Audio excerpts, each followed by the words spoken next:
তো hello and welcome to FC talk show. FC talk শোতে আপনাদের সকলকে স্বাগত।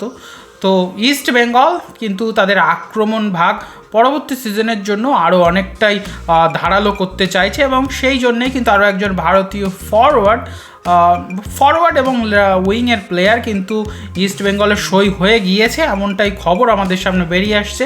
প্লেয়ারটি কে সেই নিয়ে আজকের এই ভিডিও। যারা চ্যানেলে নতুন, চ্যানেলটিকে সাবস্ক্রাইব করে রাখবেন, ভিডিওটি ভালো লেগে থাকলে একটা করে লাইক করবেন এবং বন্ধুদের সাথে শেয়ার করবেন। তো প্লেয়ারটি আর কেউ নয়, ইন্টারকাশি হয়ে লাস্ট সিজনে খেলেছিলেন 23 বছর বয়সী ভারতীয় সেন্টার ফরওয়ার্ড রোহিত দানু। তিনি কিন্তু অলরেডি ইস্ট বেঙ্গলের সই হয়ে গিয়েছেন, এমনটাই আপডেট। তো মূলত ফরওয়ার্ডে খেলে থাকেন, এছাড়া রাইট উইং এবং লেফট উইং দুটো পজিশনেই খেলতে পারেন, তবে মূলত ফরওয়ার্ড হিসেবেই খেলে থাকেন।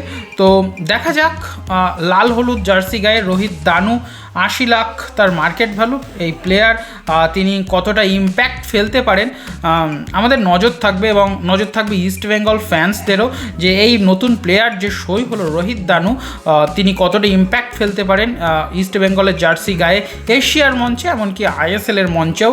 তো দেখা যাক কি হয়।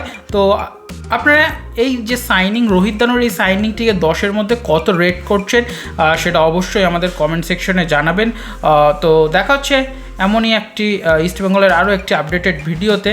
ততক্ষণ সকলে ভালো থাকবেন, সুস্থ থাকবেন।